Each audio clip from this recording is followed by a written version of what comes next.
You're 34 years old. You're making $85,000 a year. That's more than you've ever made in your life. You finally got that promotion you worked toward for 3 years. You've got the title, the salary bump, the corner cubicle. You're doing everything society told you to do. And yet somehow you have $12,000 in your savings account, $31,000 in your 401k, and you're still renting a 2-bedroom apartment for $2,100 a month. Your college roommate just posted photos of their new house on Instagram. 4 bedrooms, updated kitchen, backyard with a fire pit.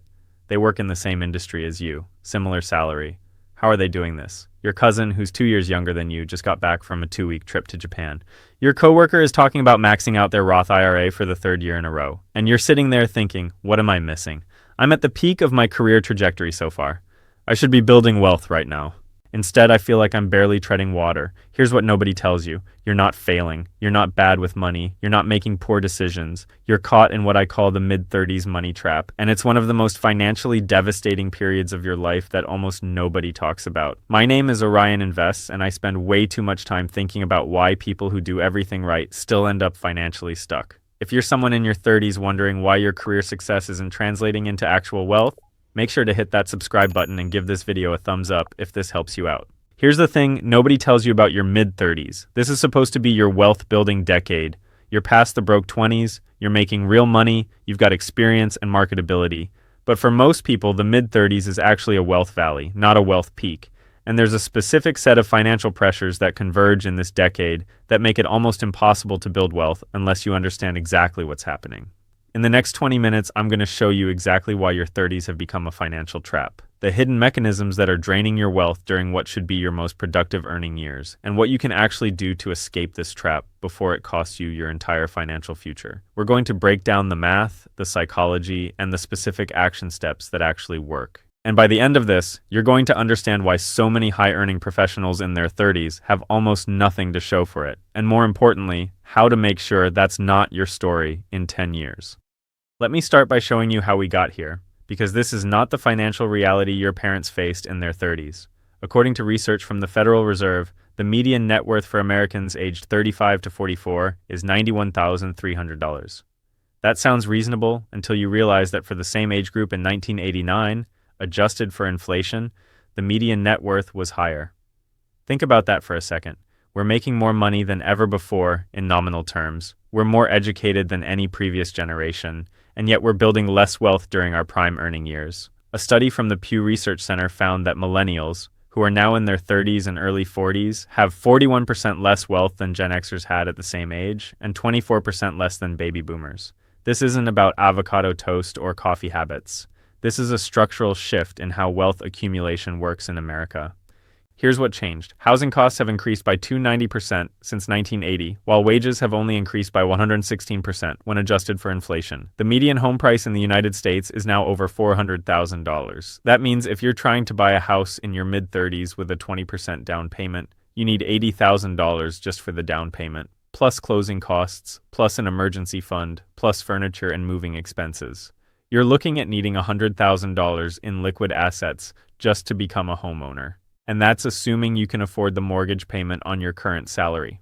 According to Zillow, the typical mortgage payment in America is now $2,200 a month. That's not including property taxes, insurance, and maintenance. For someone making $85,000 a year, that's over 40% of their gross income going to housing alone. But here's where it gets really interesting. Your 30s aren't just expensive because of housing. You're getting hit from every direction simultaneously. Student loan payments that you've been making for a decade are still eating up $300 to $800 a month. Car payments, because you finally had to replace that 2011 Honda Civic you drove through your 20s, are another $400 to $600 a month. If you have kids, childcare costs are averaging $1,200 to $1,500 per child per month in most metro areas. Health insurance premiums have increased by 47% over the past decade. And this is all happening during the same years that financial advisors are telling you that you need to be maxing out your retirement contributions, building a 6-month emergency fund, and saving for a house down payment. Let me show you what this actually looks like. According to the Bureau of Labor Statistics, the average household spending for someone in their 30s breaks down like this. After taxes, someone making $85,000 is taking home about $62,000 a year, or $5,200 a month. Rent or mortgage is $2,100. That leaves $3,100. Student loans, $500. Car payment, $450. Car insurance, gas, maintenance, $350. Health insurance not covered by employer, $200. Groceries, $400. Utilities, internet, phone, $250. That's $2,150 in non-negotiable expenses. You're down to $950 a month. That's before you've spent $1 on clothes, entertainment, going out to eat, gym membership, streaming services, birthday gifts, wedding gifts, holiday travel, or saving a single cent for retirement, emergency fund, or a house down payment. You can see the math. It doesn't work, and that's for someone making $85,000, which is above the median income in most of America. And it gets worse. Your 30s are the peak wedding invitation decade. According to The Knot, the average wedding guest spends $200 per wedding when you factor in gifts, travel, hotels, and outfit costs. If you go to 3 weddings a year, that's $3,600. Your friends are having babies, and each baby shower gift is $100 to $200. Your parents are getting older and might need financial help. You're expected to look a certain way professionally now that you're in a more senior role, so you need to invest in your wardrobe, your appearance, your home office setup if you're working remotely. The social and professional expectations on people in their 30s have never been higher, and they all cost money. This is what I call the Convergence Trap. And once you see it, you can't unsee it. Here's how it works. The Convergence Trap is the phenomenon where all of life's major financial pressures hit at the exact same time, during the same 5 to 7 year window in your mid-30s, creating a perfect storm that makes wealth accumulation nearly impossible, even on a good salary. You're trying to save for a house down payment, while paying off student loans, while building retirement savings, while upgrading your lifestyle to match your career level, while dealing with wedding costs, while potentially supporting aging parents, while maybe having kids of your own. Every single one of these things requires thousands or tens of thousands of dollars. And they're all happening simultaneously. The system isn't designed to help you navigate this. It's designed to extract as much money from you as possible during your peak earning years. Let me explain exactly how this works. Banks and lenders know that people in their 30s are desperate to achieve the markers of adult success. You want the house, you want the nice car, you want to feel like you've made it. So they've structured the entire lending system around making these things accessible through debt. You can't afford the $400,000 house, but you can afford a $2,400 mortgage payment if you stretch. You can't afford the $35,000 SUV, but you can afford a $600 car payment over 72 months. You can't afford the $15,000 wedding, but you can put it on a credit card and pay it off over time. The entire consumer finance system is built around taking your future income and turning it into current consumption, which means you're spending tomorrow's money today, which means you never actually get ahead. Here's the mathematical reality. Let's say you're 34 years old right now with $30,000 in retirement savings. That's actually pretty good compared to most people. But let's look at what happens over the next 30 years. If you can only contribute $200 a month to retirement because of all the other financial pressures you're facing, and you get a 7% average annual return, by age 65 you'll have about $485,000. That sounds like a lot until you realize that at a 4% withdrawal rate, that's $19,400 a year in retirement income. Add Social Security, and you're looking at maybe $35,000 to $40,000 a year to live on. Now contrast that with someone who started with the same $30,000 but was able to contribute $800 a month because they weren't trapped by all these convergent expenses. That person ends up with $1.4 million by 65. That's a $9,000 and $15,000 difference. The decisions you make in your mid-30s, the 5 to 7 years where everything converges, determine whether you retire comfortable or broke. And most people don't realize this until it's too late. The psychological trap is even more insidious. Your brain is wired to compare yourself to your peer group. This is called social comparison bias, and it's one of the most powerful forces in human psychology. When you see your college friends buying houses and going on vacations and driving new cars, your brain interprets that as evidence that you're falling behind. And the natural response is to try to keep up. So you stretch your budget to afford the house you can't really afford. You finance the car you don't really need. You say yes to the expensive destination bachelor party because everyone else is going. And each of these decisions locks you further into the trap. The reason you can't see it happening is because everyone around you is doing the same thing. You think you're making normal, reasonable decisions because all your friends are making the same decisions. But normal doesn't mean financially sound. It just means common. Here's what most people don't realize about this trap. The people who escape it aren't smarter than you. They're not making dramatically more money. They're not better with money or more disciplined. They simply made different choices at a few key decision points, often because they had information or support that you didn't have. The 34-year-old who owns a house and seems financially comfortable probably had one of three things happen. Their parents gave them $30,000 to $50,000 for a down payment. They bought their house in 2019 before prices exploded, or they're in a dual-income household where combined income is $140,000 to $160,000, which completely changes the math. When you see someone doing better than you financially, you're rarely seeing the full picture. You're seeing the outcome without understanding the inputs. Let me give you a concrete example. Meet Sarah. She's 35 years old, makes $82,000 a year, working in marketing, lives in Austin, Texas. Sarah has $8,000 in savings, $28,000 in her 401k, and she's been renting a one-bedroom apartment for $1,750 a month for the past 4 years. She pays $420 a month in student loans. She drives a 2020 Toyota RAV4 that she bought used. Payment is $380 a month. She contributes 6% to her 401k to get her company match. She's not living extravagantly. She cooks at home most nights. She's not going on crazy vacations. And yet, at the end of every month, she has maybe $200 to $400 left over. She's watching home prices in Austin climb from $450,000 to $520,000 to $580,000. The down payment target keeps moving further away. She did the math. To save $80,000 for a down payment plus closing costs at her current savings rate, it'll take her 15 years. She'll be 50 years old. Meanwhile, she's paying $1,650 a month in rent, which is $19,800 a year, going to someone else's mortgage. Over 15 years, that's $297,000 she'll have paid in rent with zero equity to show for it. Now let me show you what happens if Sarah makes a different choice. Instead of trying to do everything at once, she focuses exclusively on escaping the rent trap. She moves into a less expensive apartment, maybe a studio, or she gets a roommate, drops her housing cost to $100.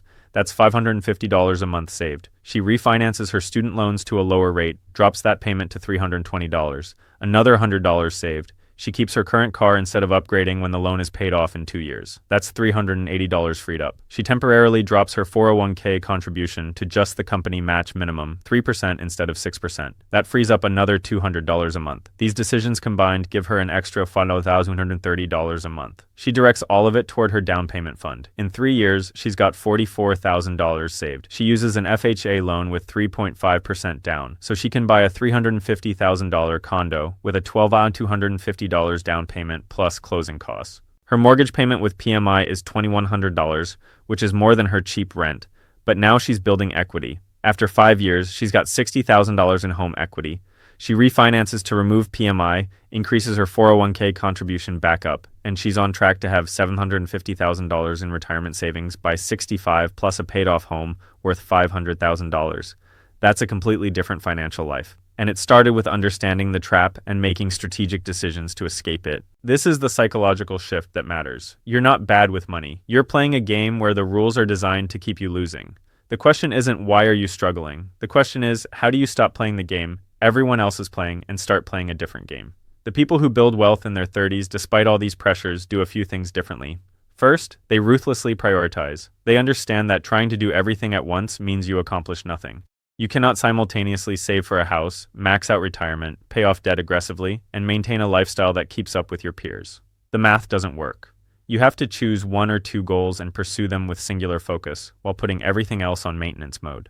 Second, they get comfortable with being out of step with their peer group.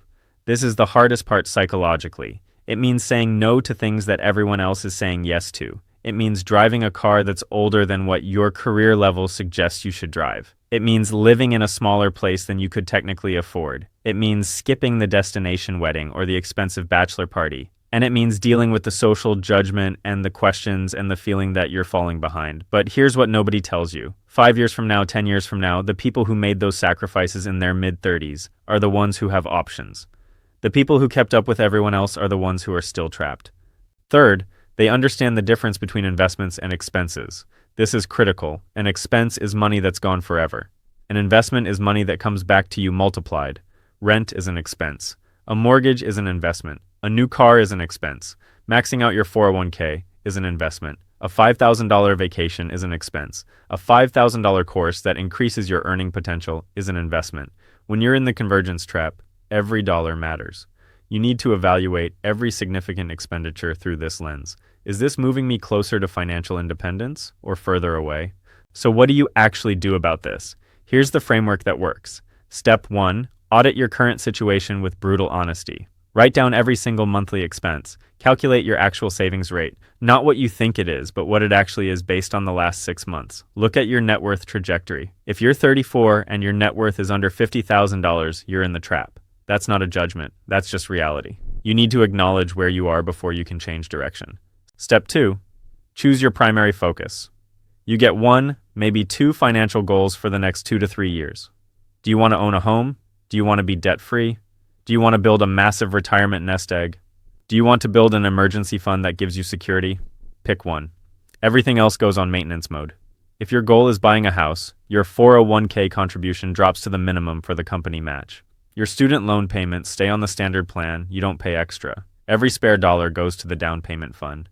This requires accepting that you're going to make suboptimal choices in some areas to make optimal progress in your priority area. Step 3. Find the lifestyle arbitrage opportunities. This is where you can create margin in your budget without destroying your quality of life. Housing is the biggest one.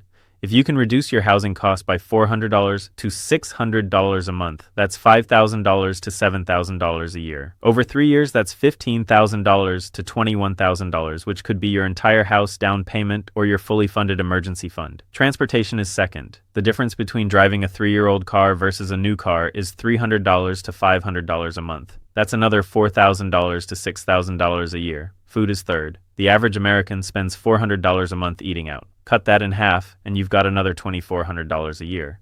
These 3 categories alone can create $11,000 to $15,000 a year in margin. That's the difference between being trapped and building momentum. Step 4, increase your income. This is the lever most people ignore because it's harder than cutting expenses. But here's the thing.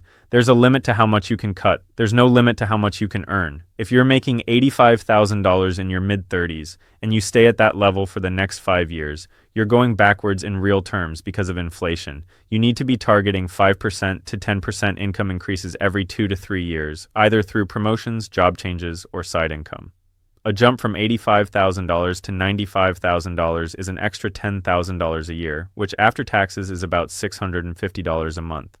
That alone could fund your entire retirement contribution or house savings goal. Get obsessed with increasing your earning power during your 30s because this is your peak income building decade. Step 5. Automate your priority. Whatever your main financial goal is, make it automatic. If you're saving for a house, set up an automatic transfer of $800 or $1,000 or whatever your target is to a separate high-yield savings account the day after your paycheck hits. If you're focused on retirement, increase your 401k contribution to 15% or 20% and let it happen before you see the money. The research is clear on this. People who automate their savings save 3 to 4 times more than people who try to manually transfer money at the end of the month. You cannot rely on willpower. You have to design your financial system so that the right choice is the automatic choice.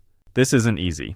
It requires sacrifices that your peer group isn't making. It requires being honest about trade-offs. It requires accepting that you might be out of step socially for a few years. But here's the payoff. The decisions you make between ages 33 and 38 will determine your financial reality for the rest of your life. If you stay trapped in the convergence, trying to do everything at once and keeping up with everyone around you, you'll hit 40 with maybe $80,000 in retirement savings, no home equity, and the same financial pressures you have now. If you make strategic choices, prioritize ruthlessly, and focus on escaping the trap, you'll hit 40 with a paid-off starter home or $200,000 in home equity, $150,000 in retirement savings, and actual momentum. The gap between those two outcomes is life-changing. At the end of the day, this isn't really about money. It's about freedom. It's about having options. It's about getting to 45 or 50 and being able to make career choices based on what you want to do, not what you have to do to pay the bills. It's about not being one of those people who's 60 years old, still living paycheck to paycheck, wondering where all the money went. Your 30s are hard financially, harder than any previous generation faced. But they're also your last chance to set the foundation for everything that comes after.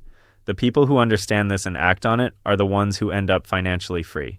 The people who stay trapped in the convergence trying to keep up with everyone else are the ones who end up with nothing despite decades of hard work.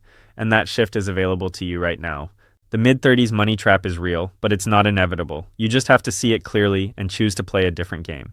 If this video helped you understand what's actually happening with your finances, hit that subscribe button. I break down the hidden traps in personal finance and wealth building every week. Drop a comment and let me know which financial goal you're prioritizing this year. I'll see you in the next one.